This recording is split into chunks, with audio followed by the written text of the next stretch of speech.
Hello, everybody, and thank you for tuning in to the Liberty Report.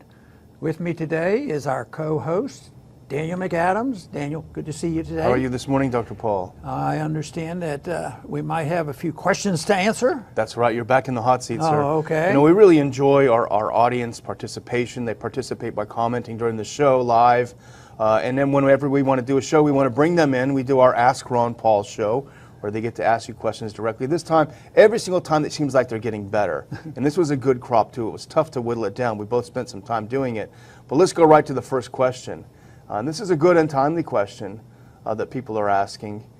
Do you think, this is from Loopy, do you think the collective banning of Alex Jones by big tech constitutes a form of election meddling? Well, that's a good question, and you know, right offhand, I don't think that there should be charges made of an election meddling and that we need the government to come in with some election law to do some enforcement. But I think it's an interesting topic, mainly because you know, it is being performed by people who don't like Alex Jones. They'd like to close him down, and it looks like on the surface that they're doing this. But I would suspect in the last month or two, there's more people that know about Alex Jones, and a lot of people are defending. What I like is people say, you know, I don't like this Alex Jones stuff. He's over the top, but I tell you what, he has a right to say this, and we should defend that, and they come to his rescue. The other thing, when you look at the people that go to his sites and people who are looking up Alex Jones, I mean, it's massive. It's not tens of thousands. It's literally into the millions. So maybe this all will backfire if they're trying to punish him and close him down because, of course, on occasion he says controversial things. It might actually give him a boost. I often kidded, but I don't know if there's a way of doing it, and because we get some attacks, not quite like what Alex gets. But you could say, why couldn't Alex put up something and let us say, this is the program I had today that nobody will publish. If you're interested in it, this is where you go. If he could get that message out, you know, and get around the system, believe me, he could use it as an advertisement. In a way, I think it's worked that way, because people have been introduced to him because of this controversy. What is he saying, and what do you do with an individual like this? One thing is, though, I don't think it's the kind of meddling that you have to have government regulations. It would be nice that we could have social media that's a little bit different. My main approach for social media is making sure they don't get any government benefits, and some of them have and continue to do that. But there's a way to get around that. The market can handle this. They have in the past, and in time, I think, and I hope this all backfires, because though Alex and I are not identical in what we talk about, we're similar, and there are some people that would like to do that to us. And I keep asking my staff, what do you do? What do you do? How do you compensate for this? And how do you make sure you can reach? Because some people, it won't matter about you know, the social media, that you can still get there if they'll come to us directly. That's what I hope we're able to do, no matter what they try to do. Right now, we have to admit that we do get some help from Facebook and Google and these other sources, and there are some good parts on that. And public pressure is very good to keep the pressure on these guys, because you know, they can back down and change their ways. And I think public pressure is the most powerful weapon to use. Yeah. Very good. And let's move on without ado to number 2. What do we have up next for you? This is from Kelby Boggs, I think you'd say. What is the counter-argument for the idea that the Great Depression was cured by FDR and World War II? Very good. I like this question because it's something I've talked about. It's something that, an issue that influenced me in studying economics. I remember coming across a book by Murray Rothbard, America's Great Depression, explaining, you know, all about the Depression, what the cause was, and how instrumental the Federal Reserve was. And quite frankly, he never bought into this idea that it was FDR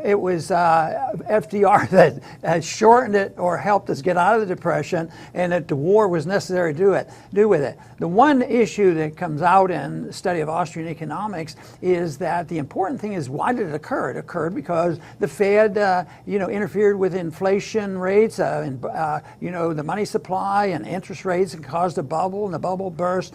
But The real message that comes from the Rothbard's book is the fact that what FDR did, and even what Hoover did, they prolonged it. They did not learn the message that came from the Depression of 1921 after World War I. There was inflation in World War I, and then there had to be a correction. And back then, there was no idea that, boy, people were so smart, they know what to do, how to solve all the mess that the government's responsible for and get the Fed off the hook. So they had a hands-off position, and there was a sharp, very deep downturn in the recession of 1921, but with hands off it was over, and nobody hardly even remembers about it. Everybody knows the Great Depression, but nobody remembers the depression that cleared itself up rather quickly. So no, FDR made it worse and prolonged it, did everything wrong, but yet he still got praised because the universities were at that time starting to teach the new economic policy. And this one that really bugs me is the one that say, World War II, and I hear this nonsense coming out even with our downturn. Maybe what we need is a good war, get the economy going again. It's the most ridiculous argument in the world. You know what it's good for? It's good for employment. Yes, everybody was employed, and the women had to be employed. Everybody was employed in World War II, but people were in the military getting shot at and getting killed, and they weren't producing goods and services for consumers. It was totally negative in an economic sense. And this idea that the reason that we actually, some people use this argument that the Cold War was ended because we were having a military buildup and we forced the Soviets to build up, and they got themselves into trouble. No, it was the Soviet system that was lousy and it was wrong, it was socialistic, and it failed. So this idea that you use government intervention and wars to justify some of the mistakes instead of dealing with the problem. What kind of economic errors were made to give us the Great Depression and why it was so prolonged? That's the real issue. That answer can be found in the study of Austrian economics, in particular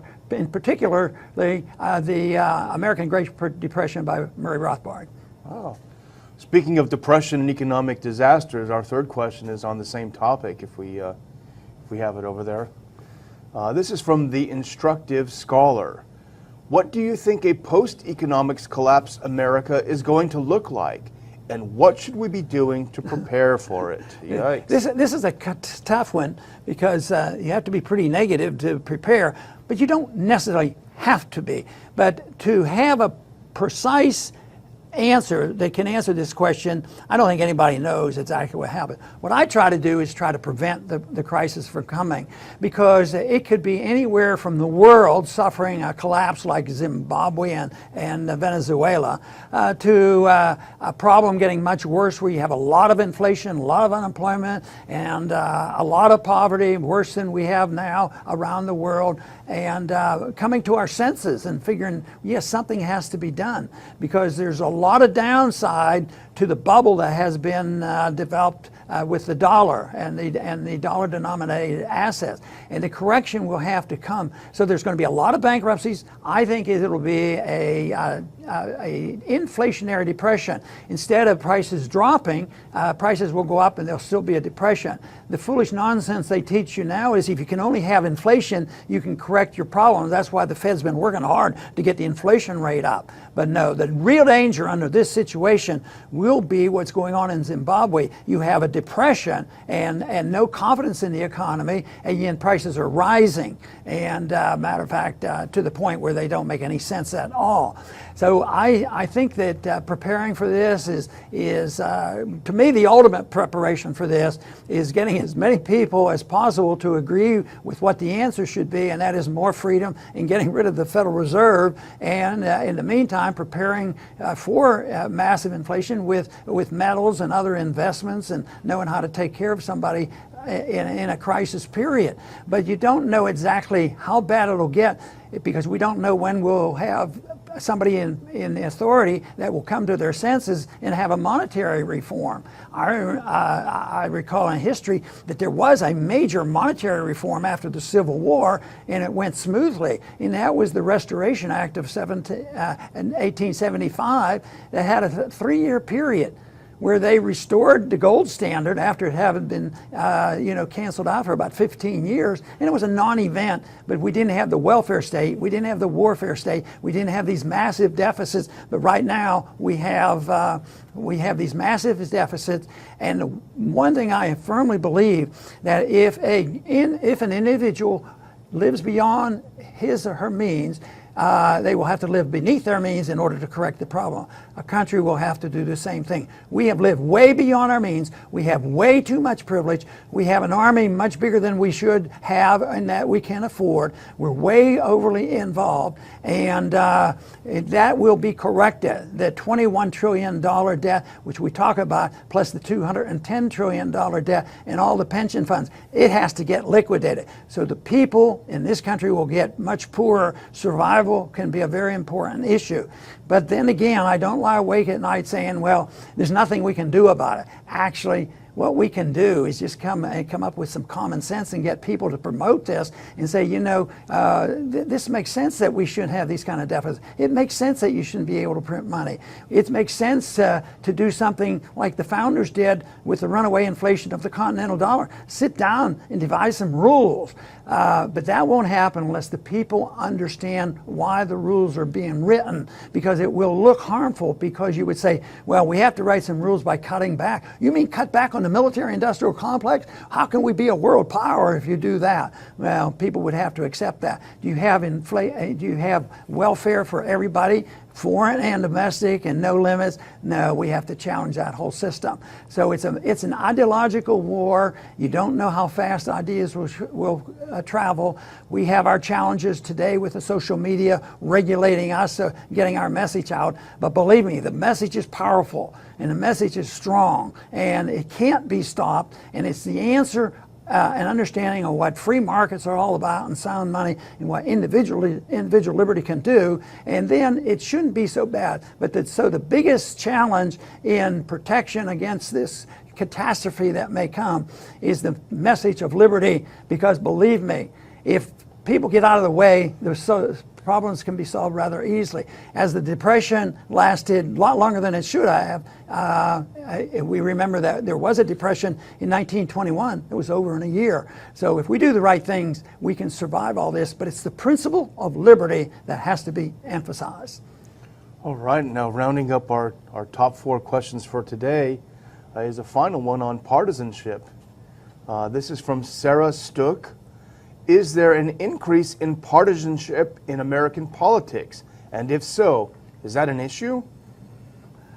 A lot of people talk about the partisan battles that go on, and there obviously are a lot of partisan fights. I mean, how can anybody describe what's going on with the Pelosi's of the world and Donald Trump? I mean, it's getting vicious and mean and nasty, and there seems to be so much corruption in the judicial system. So there is a great deal of conflict. But it's not partisan in the sense that people have different ideas. I think they're different personalities. I think why there's such a division and hatred expressed is because people are struggling to maintain power and influence. And that is what the struggle is.